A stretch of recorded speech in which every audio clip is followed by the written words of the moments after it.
They're, what, about 2 blocks away from us on the map? I would say 2 blocks, two or 3 maybe at the most. And we both are known for using a lot of local focus, and so it just made sense that we would make a beer for them. So we are making a light pale ale, artisanal pale ale called Oriale for Oriana, and on June 8th we'll be having a release party at the Grand Traverse Commons with Oriana for that. Yeah. So they'll have it on draft there. They're also going to have it in bottles. They have a really cool bottle label that they designed that we worked with them on. A really cool thing that I just learned from the brewers today about this beer is that we actually used some local hops in there. Oh, nice. We used some local nugget, which fits again with them. You know, both of our businesses try and use as many locally sourced products as possible. Is that from Empire Orchards? I think so. Yep. I really don't know which. I'd assume that's where it was from. I would assume Empire Orchards. And they were telling me that that's going to kind of add a nice earthy kind of tone. It's kind of an earthy hop, which will be kind of a nice little twist as opposed to some of our other, for instance, more Willpower. citrusy. Yeah. Kind of a little more balanced too. Yeah, nice. So I'm pretty excited. I was a little disappointed because I went to go taste it this morning, and they actually bottled up and kegged off all of it, everything. And so if we wanted a bottle, we would have had to break into the case. Oh no, the full batch of beer was went out on that order. There was none left over. Exactly, we gave them every drop. Every drop. So I guess it was a sad day at Right Brain. Yeah. So we will have to wait to taste it. Yes. The brewers, obviously taste it for their quality control. I haven't had any yet, so I'll be tasting it with you on the 8th at that specialty release party. Yeah, that should be fun. So I think that's all the events that we have coming up. We do want to talk about one of our seasonals next. It's one that we do every summer. We brew it specifically for a festival up here. And if you can't guess already, it is... Spear beer. Man, yes. I've got to face this the right way. I know, this reverse. Yeah. It's asparagus ale. Yes, we brew it for the Empire Asparagus Festival every year. We get the first asparaguses that come out of the ground. They go directly from the farm to our brewery. We throw them on the grill and we make some beer out of it. 80 pounds of grilled asparagus from Norconk Farms in honor. Leaf Sense mentioned we get the first asparagus out of the year. Because the asparagus comes up so close to the festival, we literally have to make it on time, get the very first growth. And so they picked a bunch of asparagus for us, and then the next day there was a freeze, and then they lost above that. So we got it just in time. Yeah.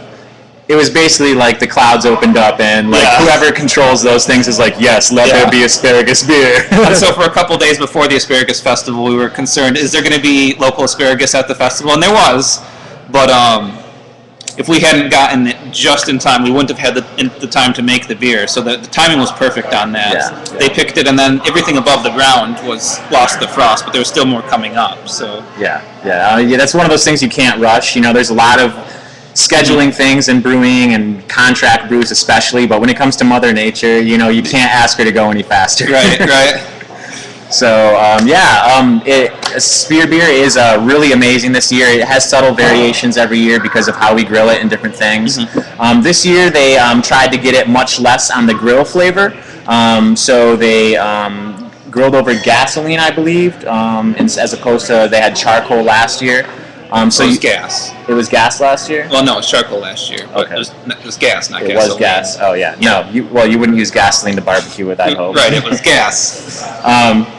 So, the asparagus is a lot more on the forefront of the flavor. It also has a little bit of lemon peel in there, which makes it really nice and light. I was so surprised that it's as asparagus-y as it is, but still managed to be really refreshing. Yeah, it's very drinkable. You smell it, and it's like, that really smells like asparagus. Yes. And then you drink it, and well, that's actually a nice beer. Yeah. And then you get a hint of asparagus on the finish as well. Is that the Spear beer? Yeah, here's a little color for you. You can see how clear and bright that is. It actually looks a little bit paler on your guys' screen. It's a little bit more saturated yellow than that. But it is just clear. It is summertime in a glass. Yeah, really you could read through it. It's light, refreshing, drinkable, and then asparagus-y. What would you pair that with? What would you pair an asparagus beer with? Asparagus. I mean, that would make sense. Pretty obvious. Yeah. Anything light, citrusy, grilled fish, white fish. Maybe even something like a Reuben or just a summery sandwich. Yeah, that would be nice. I just realized we had someone ask this question earlier, or ask a question related to this about grilling and food pairings. They wanted to get a little bit more information on how do you pick what beer to pair with what meat.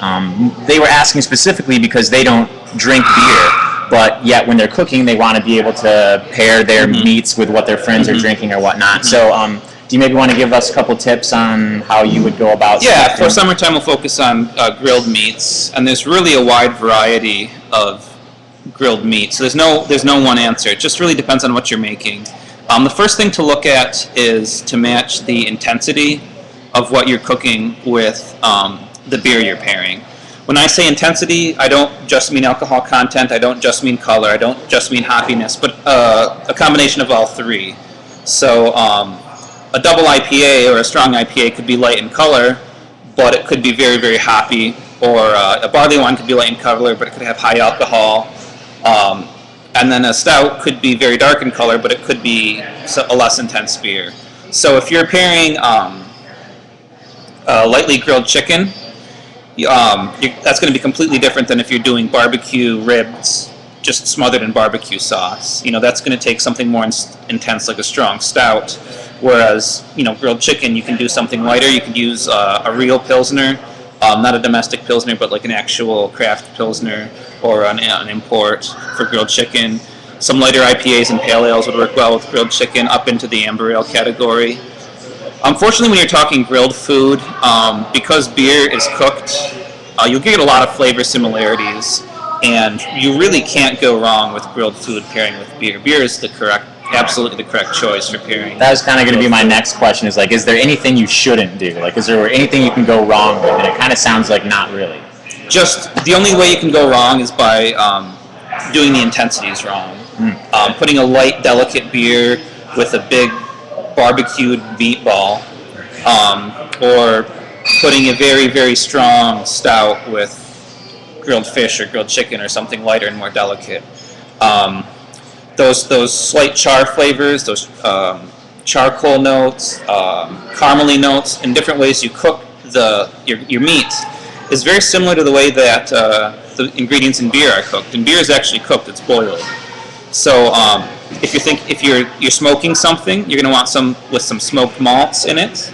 Not necessarily smoked malts, but darker malts, some roasty notes. If you got just some charcoal notes, just some very caramel notes, an amber ale like our Hawk Owl amber ale will work very well with those caramel notes. And then a darker meat, more barbecue, you're going to want a darker beer, more stout. And then the carbonation in beer is really going to help that too. So. Cool. Great. Good tips. I'm hopefully going to be grilling this weekend, so I'm going to use some of those. We just had another question come through on the chat from our Ustream here. Someone wanted to ask us what our thoughts were on the expansion of bars being able to sell growlers. I don't think this is something they've passed yet. They're just talking about this, correct? I'm not sure about this. I haven't heard anything recently about this in the past few weeks. I read an article with, I think it had Larry Bell was commenting on it a little bit. Yeah. And really, we don't really comment on politics too much at Right Brain, but as with any issue, it's going to have its positives and its negatives. Right. The positive being you can get beer from microbreweries at your local tavern. So you might not want to go all the way to someone downstate to get their beer, but you can go to a brewery up here or a bar up here with an empty growler and take a growler of their craft beer. Right. On the negative side, the same point that the person said in chat, they say right here they cannot trust a bar to actually clean their lines regularly. And that is something that would be the negative side, is that you do want to know your bar. Obviously, it's taking a little bit of the control of the quality of the beer away from the brewery. So it is going to have that positive side of accessibility, but as always, you want to know your bar, know where you're going, know your people, and just gauge your shopping that way.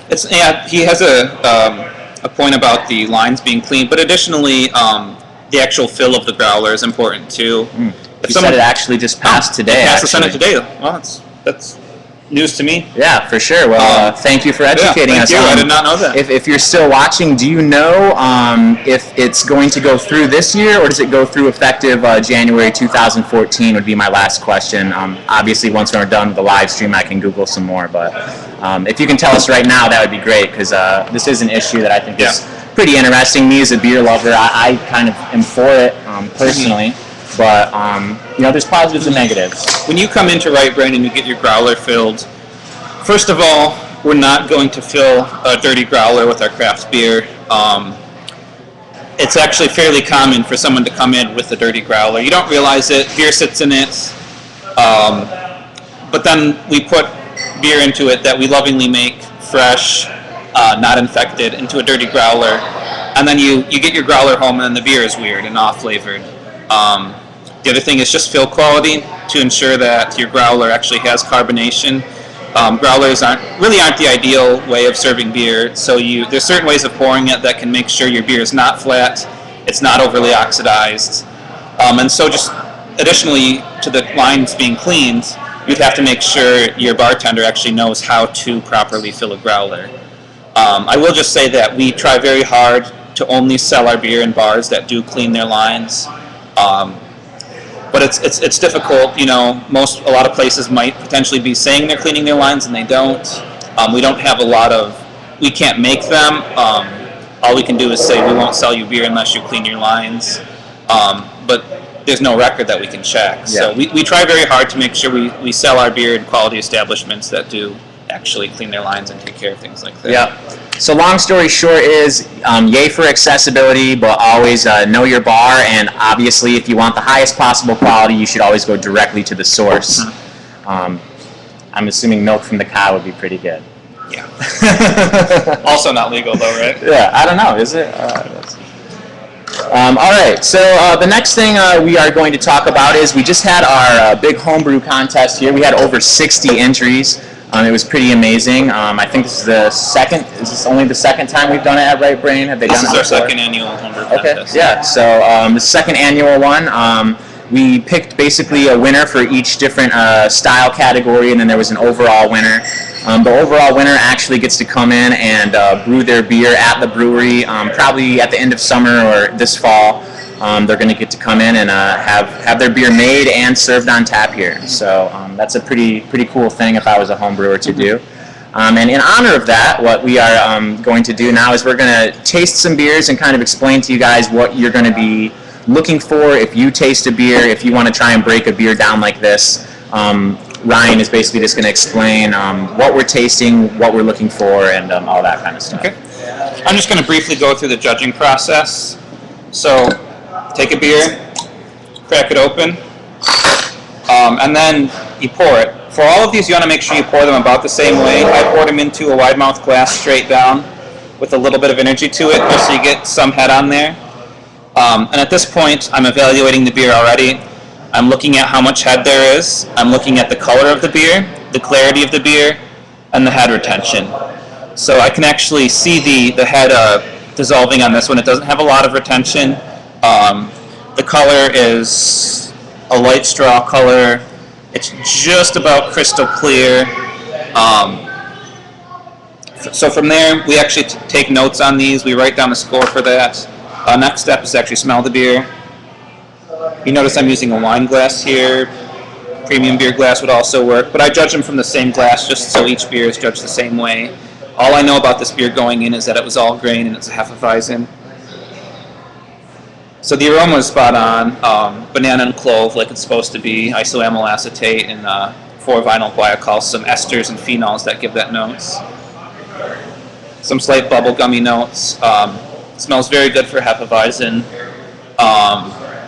The clarity is a little too clear, and the head retention was not quite as much as I was expecting. So all of these, this is the order we do them in, and that's how I would write some notes already. Next step is to actually taste some beer.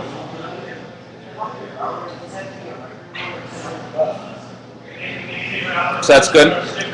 Same thing as the aroma: clove, bubblegum, banana, a lot of banana, which you expect in a Hefeweizen. Along with that, you can evaluate on the mouthfeel and carbonation. So this is lacking in carbonation a little bit. It would lose some points on that. From there, true to style, this beer is right up there. Going to lose a few points for some clarity and some head retention issues, but we're very, very picky about these. If you did this and you got your score back and your judge is like, wow, he marked this category very good, but he only gave it 7 out of 10. Well, 7 out of 10 is very good. 10 would be best beer in the world, world-class beer for that evaluation. Any off flavors we would mark down, and then the overall impression and assign points on that. For most of the beers I drank, it was the hardest part about this was actually judging multiple beers at a time. I got so many great beers I wanted to all right, I'm just going to sit back and enjoy this. But you saw me take like a sip of beer there and have enough to evaluate that. And really, I poured out this much. I typically do that just to pour enough to get some head on it. But I actually end up dumping most of the beer, unfortunately, which is it's rough. It hurts me inside a little bit each time I dump a good beer out. Only sometimes, though. I'm sure there's a couple where you're like, oh, yeah, whoops. I was very impressed by the quality of the homebrew. That's great. There were only a couple beers that weren't up, and most of them were very, very good. Yeah, the other thing about that's really crazy is I talked to a lot of these guys at the awards ceremony, and many of them said that this was the first homebrew contest they'd ever done. So maybe they'd been homebrewing for a while before that, many of them had, but just the fact that this is their first contest and there were so many really, really good beers says a lot about our brewing community in Traverse City. Absolutely. I was very impressed. A lot of beers made with liquid or dry malt extract, not an all grain, which saves, it's like a beginner process for homebrewing. A lot of the extract beers were actually very, very good, which I would expect it to be some of the newer brewers doing that and the more experienced ones doing the all-grain beers, but I think our overall winner was actually made with some liquid malt extract instead of an all-grain. It was a German Dunkelweizen, yep, which I didn't get to taste, sadly, so. It was very good. Yes. So we did get another question submitted on our Ustream chat.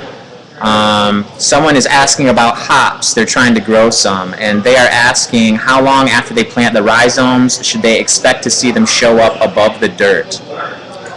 That I don't know. It's too bad we don't have our bartender Alex here. He does work up on the Empire Hops Orchard up in the up on the peninsula there.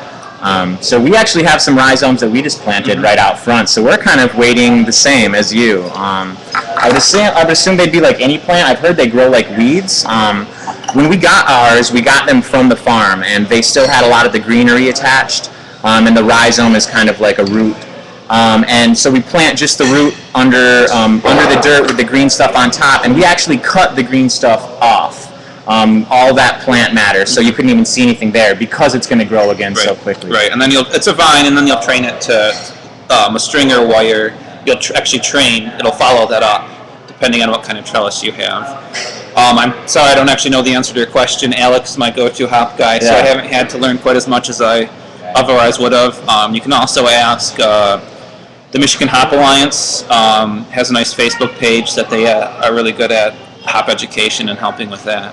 Cool. Yeah, I would say if it's been too, probably. Yeah, there's a lot of good resources out there, really. I would say if it was probably more than a couple weeks, you might want to reevaluate things. But if it's only been a couple days or maybe even a week, you probably want to give it some time, especially if you've been having the same kind of weather that we have here. So. If you also go to the Michigan State website, there's a big PDF file, just a hop reference guide.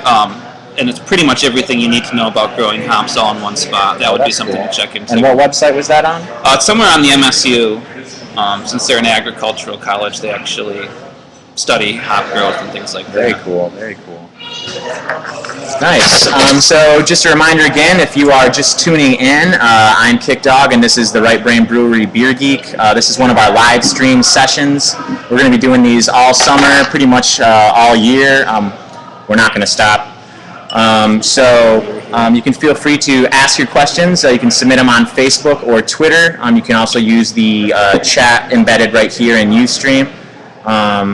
Right now we're doing a little tasting, a couple leftover entries from the homebrew contest. Ryan just poured a second one here. You want to walk us through what you're experiencing with this one? Oh yeah, this is very nice.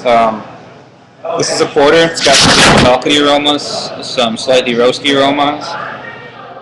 Just a little bit of oxidation, judging by the nose, but Great head retention, excellent color, nice color head, good size head on it.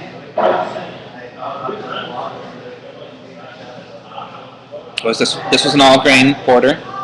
Yep. So here it says they used 2-row and caramel malts, chocolate malt. They used some Northern Brewer and some Fuggle and Cascade to hop it with. Really excellent choices on the hops. Just enough of that English hop presence from the Fuggle to balance out the roasty notes. Some chocolatey roast notes in here. Really lovely. Just a tiny bit thin, but the flavor and aroma is excellent on this. I would rate this pretty highly. So I noticed the head on this one is definitely sticking around longer than the last beer. That's something we'll evaluate. You can actually see there's a little bit of lacing on the glass, which is nice too. So do you is that more because of the technique used in brewing this beer, or because the fact that it's a porter and that was a lighter beer? Well, a Hefeweizen should have really great. The main thing is the ingredients you used here. You're looking for some malts with a little bit of protein in them.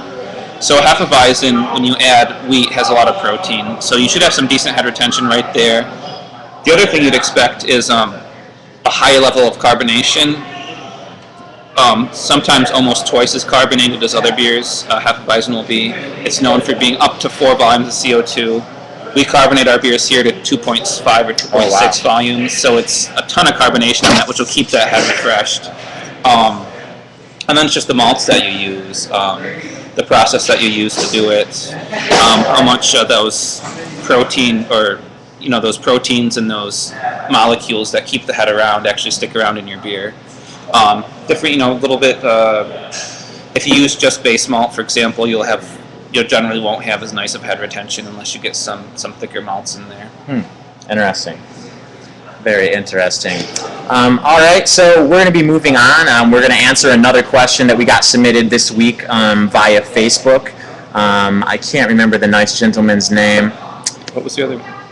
But he was saying that he's starting to reclaim and wash his own yeast. Oh, yeah, And he was wondering about how many times could he reuse that yeast before it kind of, died. Or so do you just kind of want to talk about that kind of process? And maybe absolutely. Some people might not even know that you can reuse yeast. Absolutely. That's an excellent question. And it's really great to see as a home brewer you're reusing your own yeast, because it only costs a couple dollars to buy a new patch of yeast, which most people do that because that you're getting straight yeast. There's no infection, there's no other bacteria in there.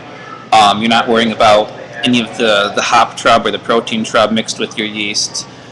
So it's really cool to see as a home brewer you're reusing your own yeast.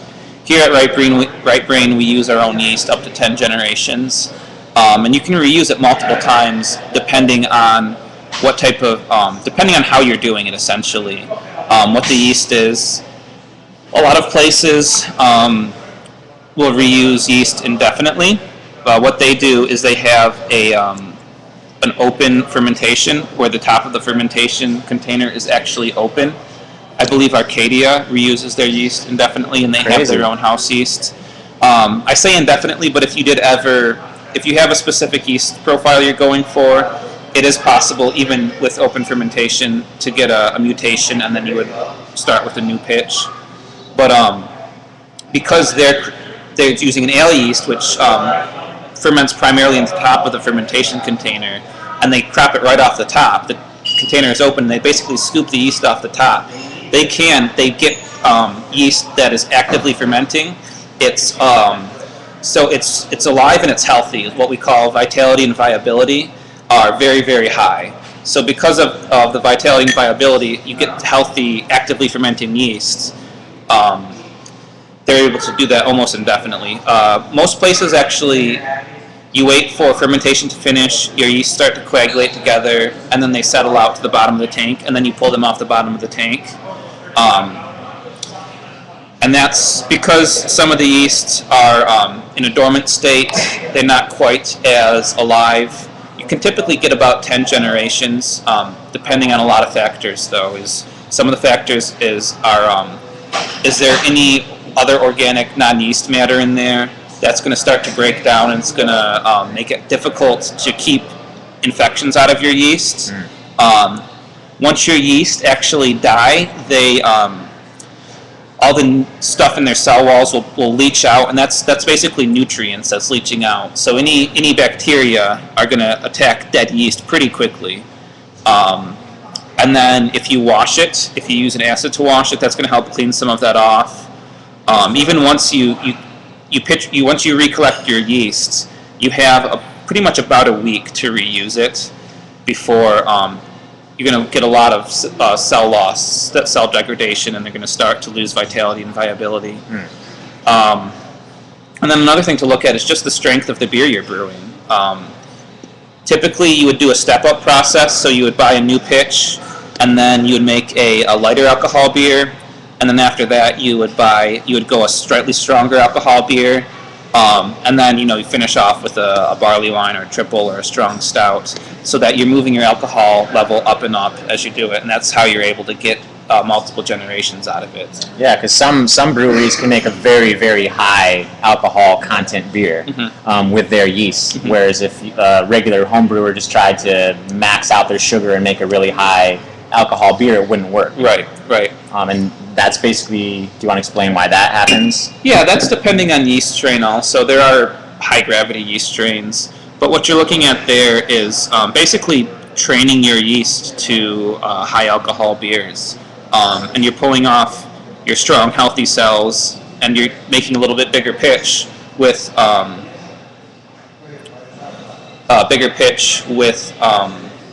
for the higher alcohol beers. Okay. A little follow-up question. Yeah, definitely. We like the questions. Please keep them coming. It gives us great content to talk about. Stita1 asks, should you increase your yeast volume if you reuse it?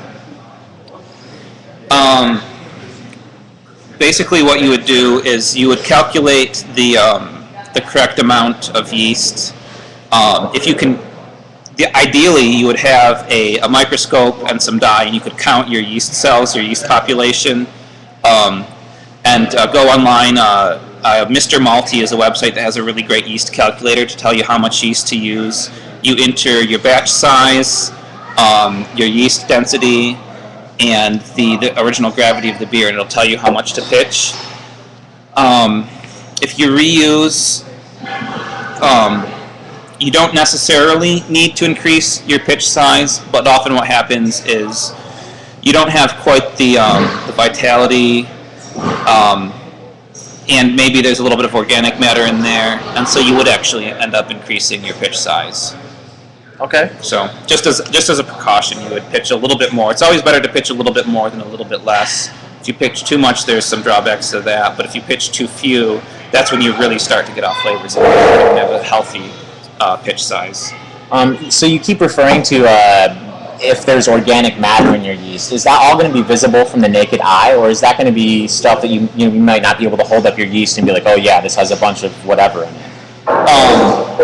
So here, when we brew at Right Brand, we're not really as worried about trub, which is protein or hop resin at the bottom of a beer.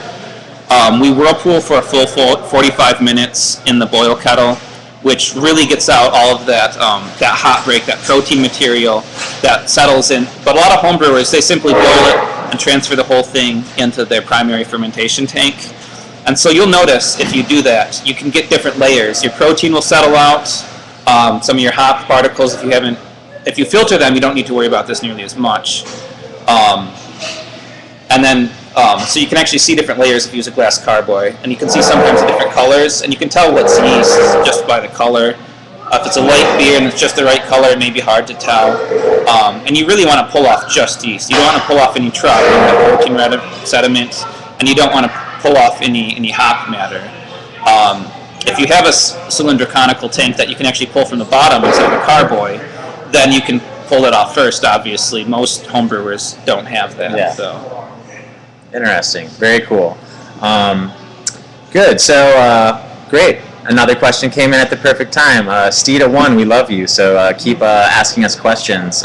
What would you use to filter your yeast with is what they ask. How would you clean it? How would you make sure that you're not going to get all that? The yeast you would wash. You would rinse it with a light acid base. I think he may have been talking about filtering to get the protein, your trub out of the beer. All right. if you can't do a strong you can literally stir your home brew just like whirlpooling here. We use a pump that pumps it through. If you transfer through a like a funnel, sometimes funnels will have a filter that you can fit in. If you siphon, sometimes a hose will have a filter that you can fit in. Otherwise, if you just pour from your boil kettle into your fermenter, you're probably going to get some more trub than you need. It's not a huge deal. It's just you want to separate that off from your yeast before you repitch that. Could you use something like a cheesecloth, or would you want it to be an actual? You could. You just want to make sure it's sanitary. I've never heard of anyone using a cheesecloth, but that's certainly possible. Okay. Yeah. All right. Well, I don't think we had any other Facebook questions earlier. So, what's the last thing on your list there? Oh, our radio series. Yes. So this is a Ustream series, of course, that we're doing, and this has kind of spawned some other things. We're going to start a Right Brain Brewery Beer Geek Explains video series where Ryan is going to be answering your questions. We're going to be making longer videos that will go into these things in depth. I think we might actually do one on yeast or some kind of yeast experiments to kind of illustrate what he was just talking about. We'll probably go over some home brewing stuff and all different kinds of things. So you'll see those posted on our website and Facebook all summer, probably starting in June sometime. And we will also be doing this series all through the summer. And Ryan and I will also be on the radio on Bob FM, I think a couple times each month all through the summer. So you can catch us with, I think it's going to be Fenster, is that who we met? Fenster in the morning. Bright and early, I think it'll be, in between 7 or 8, something like that. So I'm sure you guys will hear all about that. Yeah, I'll be getting up early. I'm on a bar schedule still, so not too many 7 o'clock mornings for me. But yeah, and you can see this hair. You can imagine what that looks like at 7 o'clock in the morning. So yeah, you guys can catch us that whole time. We did just have another question come through. Facebook. Great, yeah. I think I know this person, what post they were talking about, actually. A random Ustreamer asked on Facebook, someone recommended they try the Spinal Tapper. I think that was actually our bartender, Tim Hoffman, recommended the Spinal Tapper as a good IPA for someone who was out of state and was going to have someone fill up a growler and bring them some beer. So he's asking, what are the IBUs and ABV on that? I know the ABV is 7 something? It's 7.5, yeah. So that's a high alcohol IPA. It's not quite in the double IPA category, but it's up there. 7.5% is pretty strong. I don't know the IBU number specifically off the top of my head, but I believe it's in the 70s. I think it's right around 75. Yeah, it's up there. Yeah. It's up there. It might be closer to 80, but I think it's right around 75. Yeah. One thing about the Spinal Tapper that does kind of give it its unique character is the fact that it's using mostly Calypso hops, which is known for kind of some people describe it as a sour apple or a perry kind of flavor. So it has a really interesting character to it compared to a lot of the other hops we use a lot, like Cascade or the bright and citrusy ones. It's a new hop variety. It's out of the Pacific Northwest.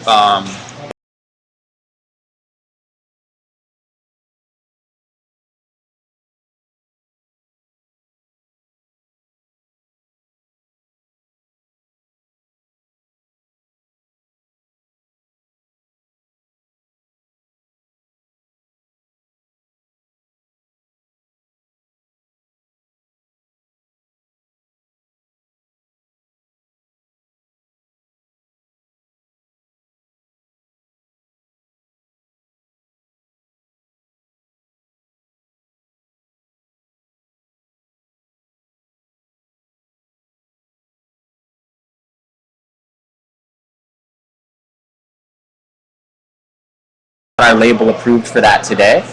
So Spinal Tapper will be coming out in 22-ounce bottles probably sometime this summer. Excellent. We'll also have the Stowaway Saison, which is a beer that we're really excited about. It's on tap right now in the pub, but cool thing about Stowaway Saison is that it is made, kind of looping back into what we were talking about earlier, it's made from reclaimed yeast. So our brewer had some of these bottles from a little road trip he took and was able to reclaim the yeast, very small amount out of the bottom of those bottles, and culture it over, I think he said 7 months worth of time. And it was a bottle-conditioned beer, and so he took the tiny bit of yeast sediment on the bottom of the bottle, and then just built that up for a long time in order to do a full-size commercial pitch of it. Yeah. Which it's not, you hear about it before, but usually it's built up to do a smaller, but it took quite a while to get enough yeast to do a full pitch, which was pretty cool. And he really had to baby it. I know he would come in certain days and he'd be looking and it's not bubbling and he's just got a sad face on. Yeah. He moves it to somewhere else and then it starts to bubble and he's all excited. Carefully monitoring the temperature. Yeah, absolutely. So that's probably one of the most, all of our beers have TLC in them at Right Brain, obviously, but that was one that really needed a lot of babying, like literally. He should have put that thing in a diaper and walked around with it. Yeah. Another question, what percentage of Michigan ingredients do you use in your beers?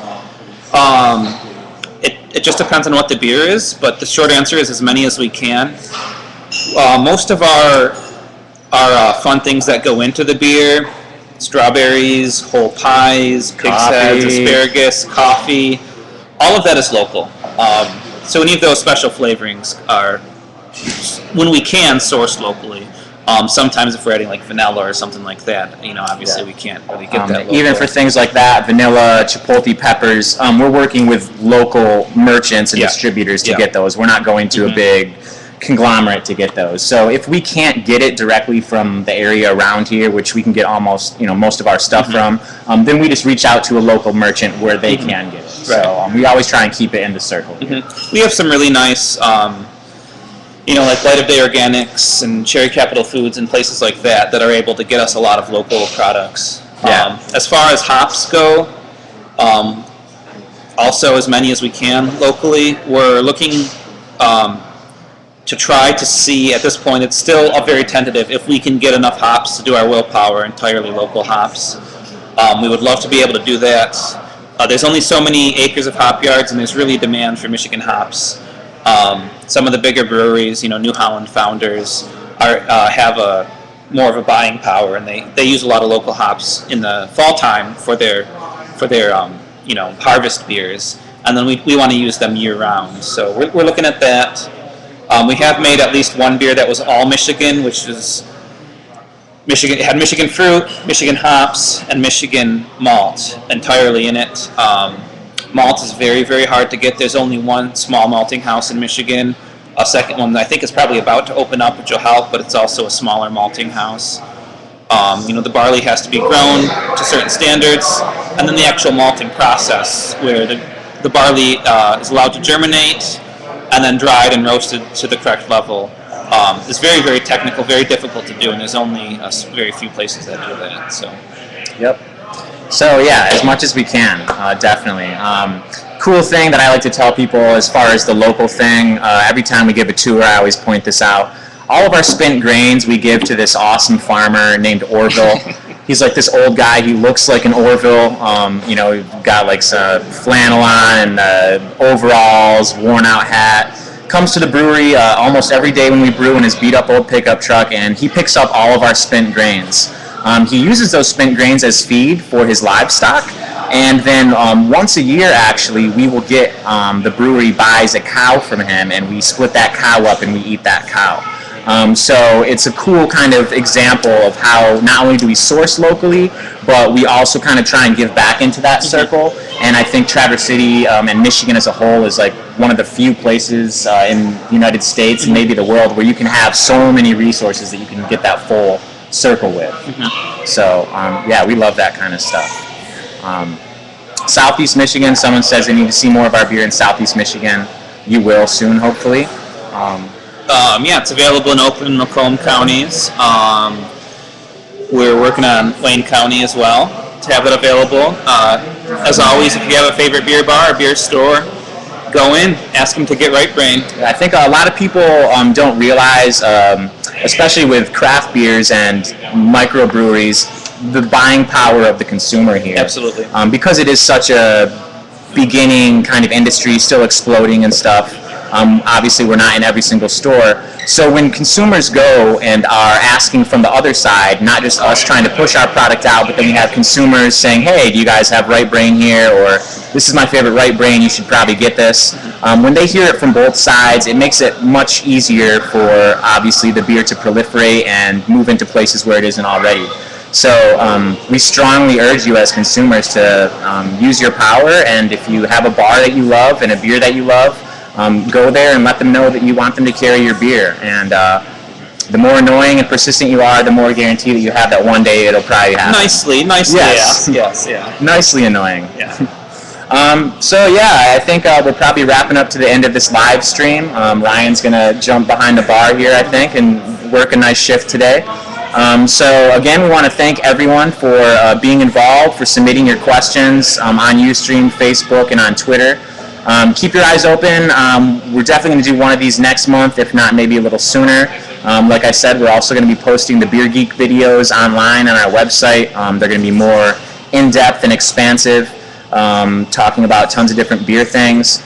You can still submit your questions to us on Facebook. You can just leave them in comments whenever you want. You can also talk to us on Twitter at RightBrainBrew, hashtag RBBBeerGeek, and that way we'll know that you're asking a question to be used in either our Ustream or our series.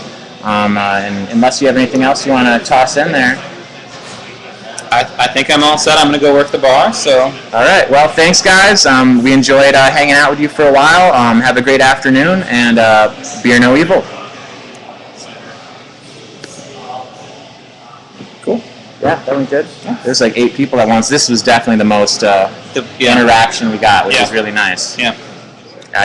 You notice I didn't